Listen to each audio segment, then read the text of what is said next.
किसानों की आय दोगुनी करने के लिए किसान लगातार आंदोलनरत है, लेकिन किसान की आज तक आय दोगुनी नहीं हुई। और आज किसान को भगवान भरोसे छोड़ दिया गया। आज के दिन में मौसम में ऐसा परिवर्तन हो रहा है, कहीं बाढ़ आ रहा है, कहीं सुखाड़ हो रहा है, कहीं कम बारिश, कहीं अधिक बारिश। हर साल, हर दूसरे साल राज्यों में सुखाड़ हो रहा है। किसान कर्ज के तले दबे जा रहे हैं, हमारे सुसाइड करने के लिए मजबूर है, आत्महत्या करने के लिए मजबूर है। लेकिन केंद्र सरकार ये भारतीय जनता पार्टी के काम में क्यों नहीं रहता।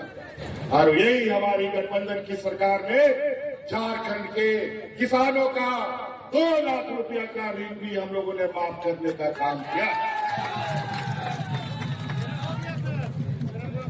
और तो और आज इनके पास किसानों को, मजदूरों को, गरीबों को, बुजुर्गों को, छात्रों को स्वावलंबी बनाने के लिए, महिलाओं को सशक्त करने के लिए इनके पास पैसा नहीं है। लेकिन अपने बड़े बड़े व्यापारी साथियों का अरबों खरबों रुपया माफ करने के लिए इनके पास भरा हुआ है पैसा। आज महंगाई की मार हमारे गरीब की कमर तोड़ रहा है। आज हर गरीब के साथ ये महागठबंधन की सरकार खड़ी है। और इसके अनुरूप दूसरा योजना के रूप में अगर आपको मालूम है कि इस राज्य के हर गरीब का बिजली बिल हम लोगों ने माफ कर दिया है। बिजली का बिल माफ हुआ कि नहीं? हो गया। और 200 यूनिट बिजली भी फ्री हमने कर दिया आप लोगों का। पहले न बिजली आता था, न बत्ती जलता था, लेकिन बिल समय पर आ जाता था। लेकिन अब बिजली भी आएगा 24 घंटा और बिल कभी नहीं आएगा। तो इसलिए कई ऐसी बातें, योजनाओं को हम गिनाना शुरू करें तो ये लोग हमारी योजनाओं पर दब करके 2 गज नीचे चले जाएंगे। समय का अभाव है, मौसम भी खराब है और भी कार्यक्रम है, लेकिन इन पर ध्यान रखिएगा। ये लोग हिंदू मुस्लिम करता है, जात बिरादरी को लड़ाता है, घर घर में जाकर के लड़वाता है और भाई भाई को भी लड़वाता है। और आज मैं इनसे पूछना चाहता हूं, ये भारतीय जनता पार्टी के लोग, कि पूछो अपने प्रधानमंत्री जी से, जब वो शपथ ग्रहण कर रहे थे तो कौन सा किताब को उसने अपने माथा पर ठोका था? संविधान की किताब को उसने अपने सर से लगाया और बोला कि संविधान के अनुरूप देश को चलाएंगे। और ये घुसपैठी की बात, हिंदू मुस्लिम की बात, बांग्लादेशी घुसपैठी की बात किस आधार पे करते हैं जब कोई पहचान ना हो? मुझे लगता है कि भारतीय जनता पार्टी और बांग्लादेश से कोई की जमात खड़ी है और दूसरे तरफ व्यापारी लोग, धनवान लोग, अमीर लोग, बड़े बड़े पूंजीपतियों की जमात खड़ी है। इस राज्य का 5वें अनुसूचित क्षेत्र का पहला आदिवासी नौजवान मुख्यमंत्री बना है।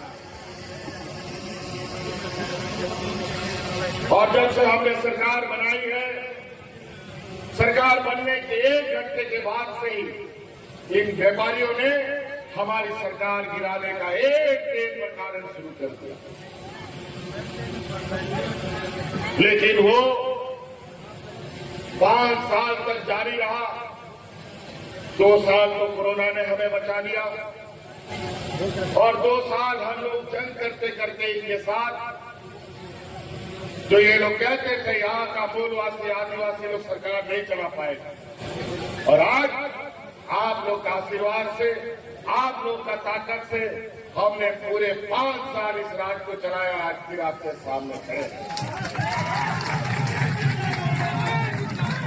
और आज फिर आपके सामने हम लोग खड़े हुए हैं। उस समय हम लोगों ने वोट का भीख मांगा था।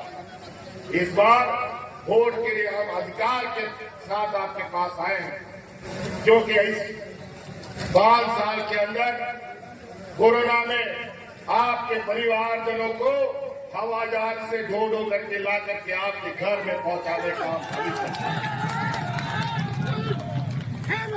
कोरोना में किसी को भूख से नहीं मरने दिया और आपके लिए आपके हकाधिकार जिसके लिए आप ब्लॉक में, जिला कार्यालय में, हेडक्वार्टर में धक्के खाते रहते थे, लेकिन काम नहीं बनता था। लेकिन सरकार आपके द्वार के माध्यम से जो जीवन में कभी पदाधिकारी गांव नहीं देखा, पंचायत नहीं देखा, हमारे गांव के कई ऐसे लोग हैं भी गांव का बीडीओ कौन है, सीईओ कौन है, पता ही नहीं था, और डीसी एसपी के बारे में तो दूर की बात। लेकिन आज पदाधिकारी जहां सड़क है, जहां सड़क नहीं है, जहां पुल नहीं है, वहां पर ट्रैक्टर से, बैलगाड़ी से, ठेला गाड़ी से, साइकिल से, मोटरसाइकिल से लोग लैपटॉप ले जा करके आप लोग का समस्या का समाधान कर रहा है। आज एक तरफ व्यापारियों की जमात, दूसरी तरफ गरीब पिछड़ों की जमात। अब ये देखना है इस चुनाव में ये पूंजीपति जीतेंगे, ये गरीब गुरुआ आदिवासी दलित पिछड़ा और ये हमेशा हम लोग अपना हक अधिकार की लड़ाई लड़ते हैं। और इन बेईमानों के पास मेरा 1,36,000 करोड़ रुपया इस राज्य का आपका बकाया है। जब हम उसको मांगने गए तो ये हमको जेल में डाल दिया। ये हालत है। इनसे हक अधिकार लो तो षड्यंत्र करेगा, आपको डराएगा, धमकाएगा। जब आपसे नहीं सकेगा तो आपको जेल में डाल देगा। लेकिन झूठा आरोप कितना दिन तक चलता है? और पूरा देश में इन भागवाले के विरुद्ध जो आवाज उठाया, सबको जेल में डाल दिया।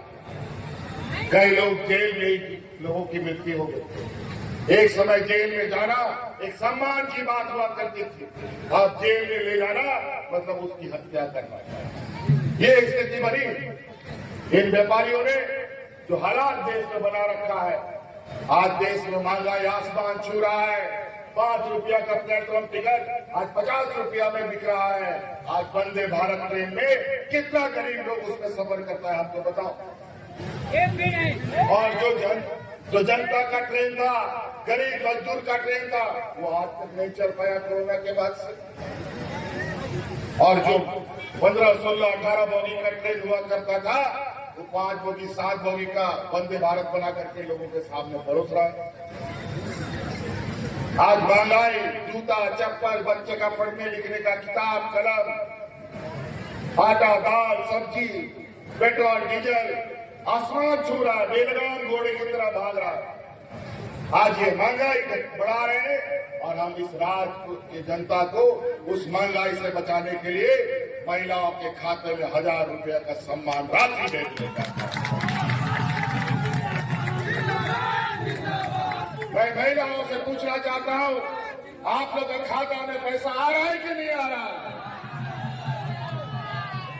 और अभी दिवाली आने वाला है, छठ आने वाला है, और भी त्योहार है, अब उसमें भी आपको 1000 अभी आने वाला है।